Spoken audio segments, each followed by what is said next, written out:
हर राज्य के पास अपना अपना जो है एक तरह से भू अभिलेख है, मतलब जो उनकी भूमि है उसका पूरा अभिलेख है, और उसके साथ साथ जो लोग हैं, जो उनका क्षेत्र है, उसका भी अभिलेख जो है वो राज्य के जो कार्यालय हैं, अभिलेख कार्यालय, वहाँ पे वो मौजूद रहता है। अब यहाँ पे एक चीज और है कि जो आपका अभिलेख है, यानी वो जो बनाया गया, तो फिर दोबारा क्यों बनाया जाता है, आप ऐसा सोचते होंगे। देखिए, जमीन का क्या होता है कि कोई भी जो जमीन है, लैंड है, अब पहले ये किसी एक का था, अब इसको 5 लोग खरीद लिए, है ना,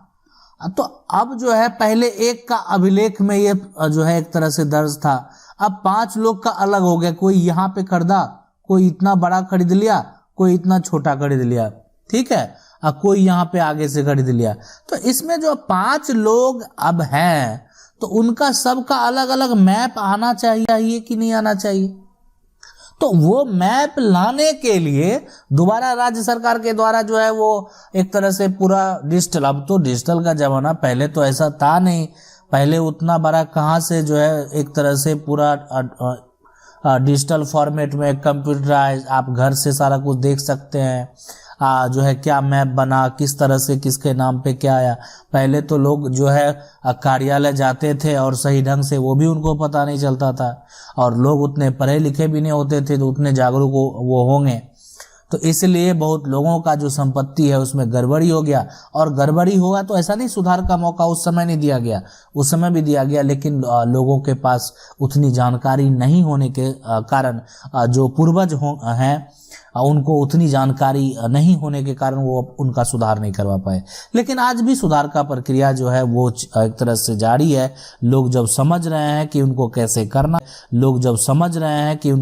करना, है तो वो उस प्रक्रिया को फॉलो करते हैं और अपना सुधार करवाते हैं। तो आप समझ गए होंगे कि क्यों जो है एक तरह से सर्वे कराया जाता है। आज जो सवाल है उसी से संबंधित है, चलिए सवाल देखते हैं। सवाल है कि सर मेरा खतियानी 102 जो है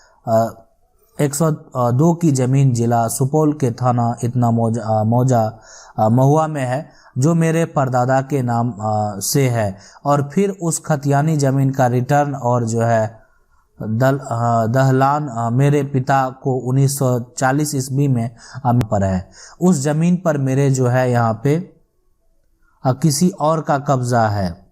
ना। देखिए, बिल्कुल अगर मान लेते हैं कि आपका जो खतियानी जमीन जो भी है पहले का जमीन है, लेकिन पहले का आपका जो है पहले का जब मिला वो, तो पहले का यानी पुराना जो है ना, पुराना कागजात अगर आपके पास मौजूद है, ठीक है, तो पुराना कागजात अगर है तब आप जो है यानी टाइटल सूट कर सकते हैं, और जो है उस व्यक्ति के ऊपर कि जिसके नाम से वो सर्वे हो गया है, ठीक है, और उस पे जो है आप अपना दावा पेश कर सकते हैं। उसको भी सबूत दिखाना होगा कि किस आधार पे आपका सर्वे हो गया। तो आप सिविल न्यायालय में जो है सिविल न्यायालय के किसी अच्छे वकील से संपर्क करके आप जो उस व्यक्ति के ऊपर केस फाइल करके आज भी जो है अपने संपत्ति को सुधार करवा सकते हैं, आज भी आप उसको वापस पा सकते हैं, आज भी हो रहे हैं। और जो लोग सोच रहे हैं उनका वो चीज़ जो है संभव नहीं हो पा रहा है। सवाल है, जिला में जो है खतियान केबाला निकालने वाला जो है वहाँ बोल रहा है कि 1905 का खतियान उसको जो है यहाँ पे खाता मौजा जो है थाना सब देने के बाद बोल रहा है कि इस मौजा का कहीं नहीं जो है वो है, आप निकलवाने का जो है दूसरा तरीका। देखिए, यहाँ पे जो भी आप यहाँ पे खतियान केबाला निकालने वाला है कौन है वो, सबसे बड़ी बात है कि आप अगर पुराना खतियान जो है निकालने के लिए आप जिला के जो है एक तरह से अभिलेख कार्यालय में जाइए, है ना, अभिलेख कार्यालय में जाइए, और मान लेते हैं कि इन्फॉर्मेशन के लिए जो है ना,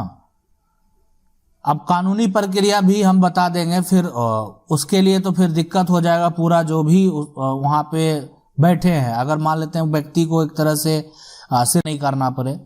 बहुत लोगों का उनसे उनको बेनिफिट नहीं है, सीधी सी बात है, तो भ्रष्टाचार कहीं ना कहीं तो है।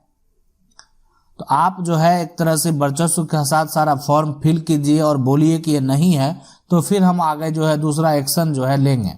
और उनको जो है जब अगर आप वो नहीं दे रहे हैं तो जिला के जो है यानी जो डिस्ट्रिक्ट मजिस्ट्रेट है, एडीएम है ना, तो उनको भी आप जो है आवेदन दे दें कि आपका जो है अभिलेख में हमको ये चीज़ नहीं दिया जा रहा है। तो उसके बाद देखें क्या होता है, और आगे भी बहुत सारा प्रक्रिया है अगर आपको अपना रिकॉर्ड जो है इन्फॉर्मेशन अगर प्राप्त नहीं हो रहा है तो। ज़मीन को 50 साल हो गई है, हम उस ज़मीन जो है पर नहीं जो है गए, 1970 से नहीं गए और उसका पेपर है, तो क्या वो ज़मीन हमारी हो सकती है? बिल्कुल जाइए, देखिए 50 साल हो गया है और पेपर है, तो वो ज़मीन आपकी क्यों नहीं होगी? तो वो ज़मीन आपकी क्यों नहीं होगी? 1970 से आप नहीं गए तो क्या आपको कोई रोक रहा है जाने से? अगर रोक रहा है तो फिर उस पर कार्रवाई होगा,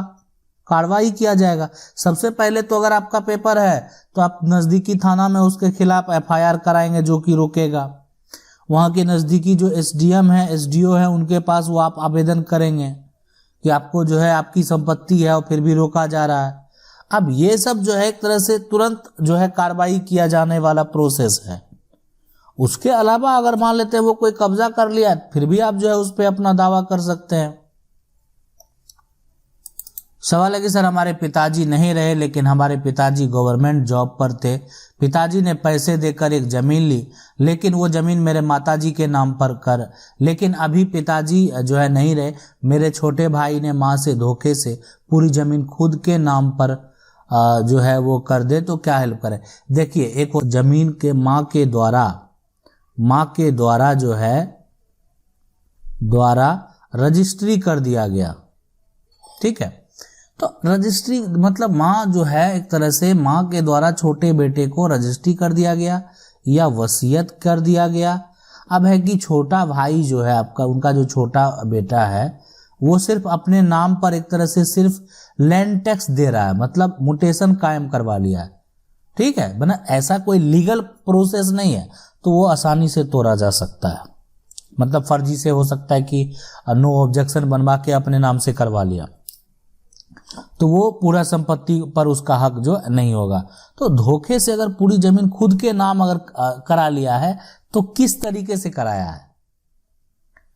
अब रही बात की, अब यहाँ पे जो पिताजी मान लेते हैं गवर्नमेंट जॉब में थे, पैसा देकर जमीन ली, लेकिन पैसा तो वो माँ के नाम पे ली, तो माँ को तो पूरा माँ का सेल्फ एक्वायर प्रॉपर्टी है, माँ वो किसी को संपत्ति दे सकती है, ठीक है। लेकिन अब सवाल उठता है कि संपत्ति को किस तरह से कराया गया। अगर आप ये तरीका वहां पे स्पष्ट करते कि आपकी उन्होंने वसीयत कराया, रजिस्ट्री कराया या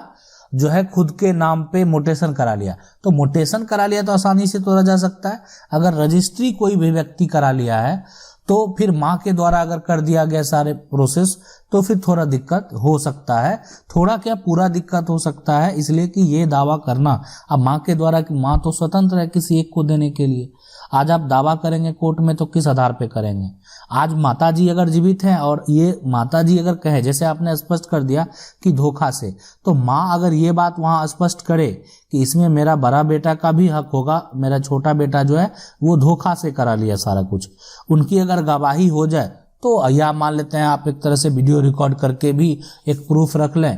तो ये बात वहाँ आप जो है सबूत के तौर पे पेश करके उसको कैंसिल करा सकते हैं। अगला सवाल है, ये पूछ रहे हैं कि sir how to take stay order on agriculture land in Rajasthan. देखें जो है स्टे ऑर्डर आप जो आपके जो भी राजस्व के अधिकारी हैं सरकार के, जो तहसीलदार हैं, तहसील हैं, तो उनसे भी आप एक तरह से उस पर एक रोक लगा सकते हैं, धारा 44 जो है लगवा सकते हैं। लेकिन कोर्ट के द्वारा जो स्टे लेने का तरीका है कि अगर आपका किसी भी प्रकार का विवाद, जैसे आपका पार्टीशन सूट चल रहा है परिवार में, तो पार्टीशन सूट चल रहा है, तो आप एक प्रार्थना अपने वकील से बात कर सकते हैं, उनको बोल सकते हैं कि एक प्रार्थना पत्र डाल के जो है उस पर रोक लगा दें, ताकि जो है पार्टीशन सूट चलते चलते, ऐसे भी देखें कि एक पार्टीशन का जो मुकदमा होता है ना, वो एक बंटवारा होता है कि मतलब फिलहाल वो सही तरीके से हो जाए, और उसके बीच में अगर किसी भी प्रकार का कोई भी धोखा करने का प्रयास भी करता है तो उसका मान्यता भी जीरो होता है। पार्टीशन चल रहा है और जो दोनों पार्टी में से किसी एक के द्वारा अगर संपत्ति बेच लिया जाता है तो वो वहां पे मान्य नहीं होगा। सवाल है कि सर हमारे जमीन है उस पर हम 50 साल से नहीं गए हैं और 1970 से, लेकिन पेपर मेरे दादा के नाम से है और पेपर हमारे पास है, उसका जो है ताऊजी का लड़का ने वो कब्जा कर लिया है, और तो फिर वो जमीन किसी का है तो उसके डॉक्यूमेंट जो है बना रखा है, तो क्या हमें जमीन मिल सकती है? देखें, एक चीज़ है, 50 साल से आप नहीं गए हैं और 1900 पेपर लेकिन अगर आपके पास है, लगता है कि आपका पहले का भी सवाल जो है वहाँ पे, लेकिन आपने यहाँ पे यह स्पष्ट किया कि वो आपके ताऊ जी के लड़के हैं, ठीक है, और उन्होंने कब्जा कर रखा है, पेपर आपके पास है। आप सिविल कोर्ट जाइए यहाँ पे, और सिविल कोर्ट में जो है आप एक तरह से टाइटल सूट अपने जो परिवार के लोग हैं उस पे कीजिए, ठीक है। तो इसीलिए यहाँ पे टाइटल सूट करने के बाद उसको नोटिस जाएगा, वहाँ पूछा जाएगा कि आप जो संपत्ति पे जिस पोजीशन को आप कब्जा किए हुए हैं ये आपकी है, क्या आपके पास इसका दस्तावेज है? तो उसके बाद यह स्पष्ट हो जाएगा, प्रक्रिया चलेगा। दोनों पक्ष का गवाही जो है वो होने के बाद जब जजमेंट होगा तो आप उसको आसानी से प्राप्त कर सकते हैं, अगर वो जो आपके परिवार के लोग हैं वो कब्जा छोड़ने के लिए तैयार ही नहीं है। तो आशा करते हैं वीडियो अच्छा लगा होगा। वीडियो को लाइक जरूर कर दें। चैनल को पहली बार देख रहे हैं, सब्सक्राइब करके जो बेल आइकन है उसको जरूर दबा लें। मिलते हैं अगली वीडियो में, तब तक के लिए जय हिंद।